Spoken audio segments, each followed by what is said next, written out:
The knock didn't sound like a stranger's. It came soft, hesitant, almost like the wood itself was ashamed to echo. But in the dead hush of midnight, every rap carried like a rifle shot. Samuel Cutter froze halfway out of his chair, the fire behind him no more than dying coals. For a long breath, he didn't move. Folks didn't knock at this hour, not unless it was news you didn't want. The second knock was lighter, then came the voice. "I can't do this alone," a whisper, ragged, as though dragged out of a chest already emptied of strength. Samuel's hand hovered near the revolver hanging from the peg by the door. His land stretched 5 miles each way, and he hadn't seen a soul for near a week. Whoever that was, whatever they carried, they had no business knowing his name, let alone standing at his door. He unlatched the bar. The door creaked open, slow as a confession. Moonlight fell across a girl, no, a woman, though the dirt and blood masking her face made it hard to tell her age. Her dress clung in tatters, one sleeve half torn, her arm wrapped tight in a strip of cloth, darkened with something that wasn't all dust. Her eyes, wild, glassy, fever bright, locked on his, not pleading, but demanding.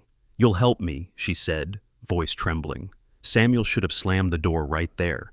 He'd lived long enough to know trouble when it staggered across his threshold. Since his wife and boy had been buried up on the ridge, his life had been quiet, small, and safe. He meant to keep it that way. But something in her stare pinned him, like she wasn't asking a favor, but reminding him of a debt he'd long forgotten. Behind her, the night was too still. No crickets, no wind, just the weight of silence pressing from the tree line. Samuel's jaw tightened. "Who's after you?" She opened her mouth, but the sound that broke the stillness wasn't hers. Hoofbeats, slow, deliberate, carrying closer across the hard dirt. The woman stiffened, her hand gripping the frame as though the house itself was her last anchor. Samuel's pulse quickened. One rider, two, maybe more. The rhythm of iron on earth told him one thing clear. Whoever they weren't in a hurry. The knock had been a whisper. The hoofbeats were a promise. Samuel stepped forward, then something in the dark beyond the woman snapped. A branch or a bone. And the night seemed to hold its breath. The sound of that snap clung in the night, sharper than the hoofbeats now circling slow along the ridge above his cabin. Samuel's hand found the revolver at last, though he kept it lowered, muzzle tilted toward the floorboards. The woman swayed in the doorway, as if gravity itself wanted to pull her backward into the dark. "Please," she whispered again. "If they find me out here, I'm done." Samuel's gut twisted. He hadn't asked for this. His life these past 5 years had been built on refusing every knock, every cry for help that threatened to drag him back into the world's quarrels. A man who lost his family had a right to say no. Didn't he? But her eyes didn't blink. They burned into him, refusing to give him that out. A third set of hoofbeats joined the first. Lighter, quicker, riders, more than one. The sound carried clear in the crisp night air. Samuel leaned out past the doorframe, scanning the tree line. No lanterns, no voices, just the crunch of hooves and the groan of saddle leather. "Who are they?" he asked. The woman's lips trembled. She shook her head once, too fast, like a child denying guilt. "If you knew, you wouldn't open the door at all." His thumb brushed the edge of the revolver's hammer. He could push her back out there, let the desert take her, keep his quiet life intact.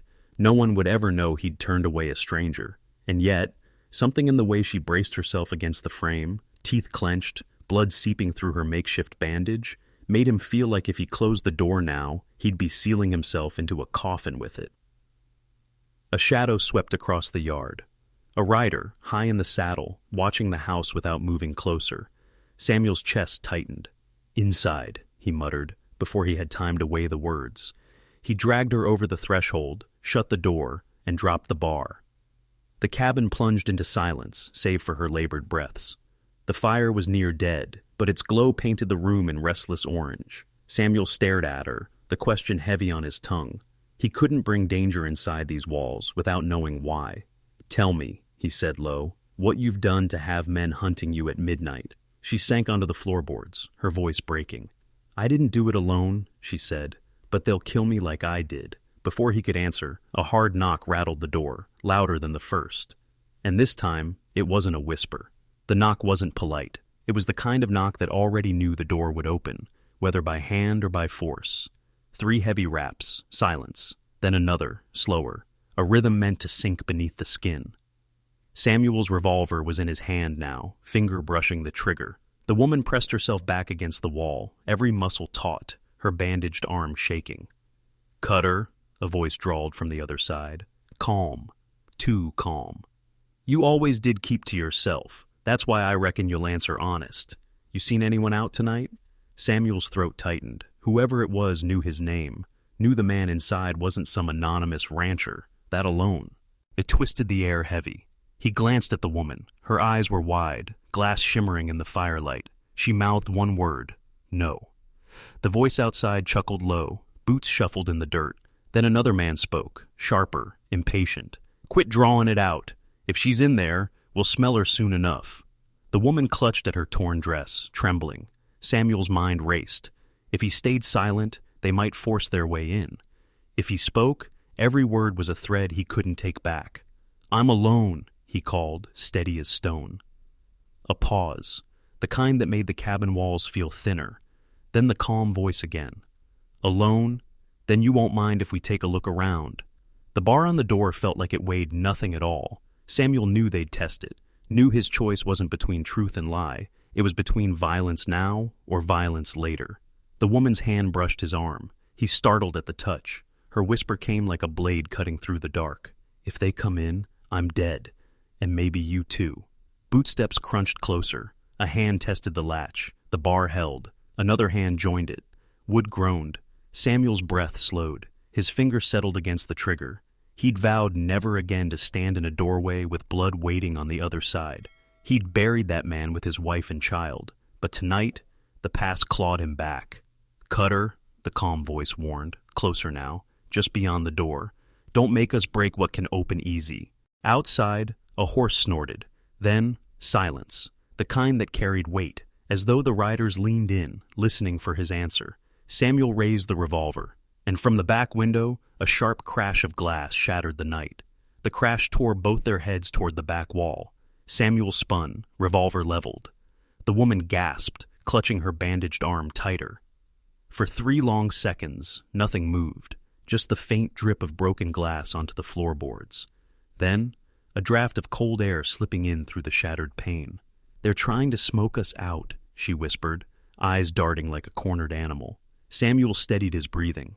No man had climbed through yet, but the riders were testing his nerves. They wanted him to break before they even breached the door. The woman edged closer to the dying fire, hugging herself. Her whole frame trembled, but not from the cold alone. Samuel caught it then, the way she glanced at the flames, not with fear, but with memory. "You've been running long," he muttered. She nodded, jaw clenched, her voice cracked low, almost swallowed by the dark. "Weeks, since the river. I tried to stay ahead of them. Lost my sister in the canyon crossing." Her throat closed and she shook her head hard. "She was the brave one. I just kept moving." Samuel studied her, revolver still trained on the window. In her ragged dress and dirt-smeared face, she didn't look like trouble.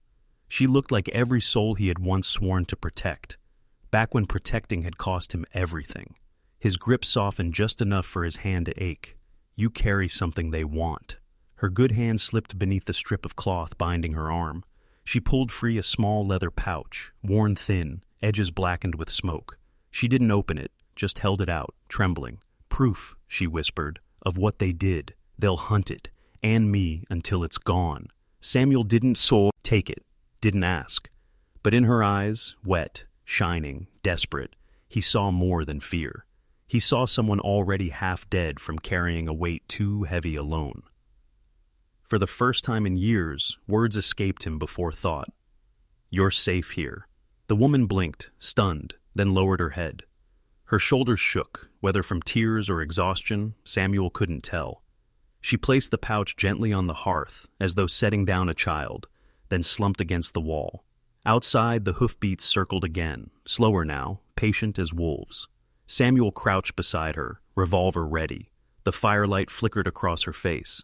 Softer now, human again. Then a voice outside called, loud and sharp, "Burn it down!"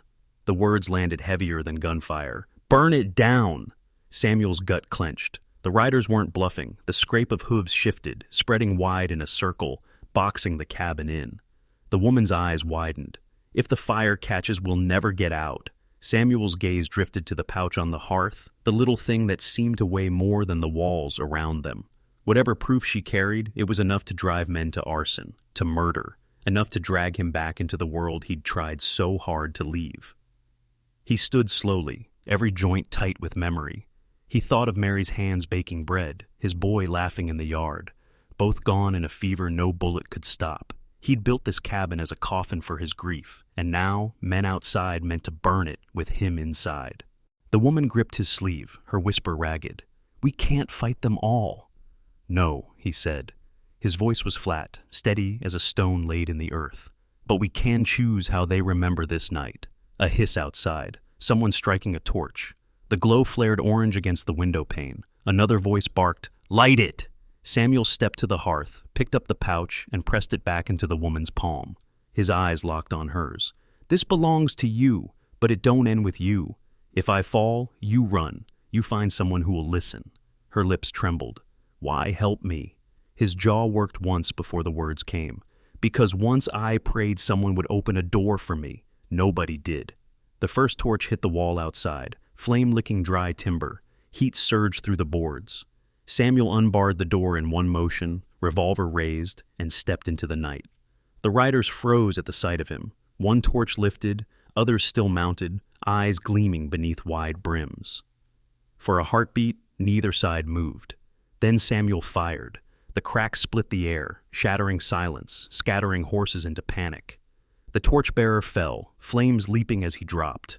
Chaos ripped the circle open. Shouts, gunfire, the night alive with thunder. Inside, the woman clutched the pouch, tears cutting streaks through dirt on her face. She stared at the open door, at Samuel standing in its frame, his silhouette lit against firelight. The last thing she saw before running into the dark was him, revolver blazing, refusing to kneel. Years later, she would still remember that image, not as a memory of death, but of a man who chose, in the end, not to be alone. The final frame? A cabin swallowed by fire, one figure standing tall in the doorway, smoke rising to meet the stars.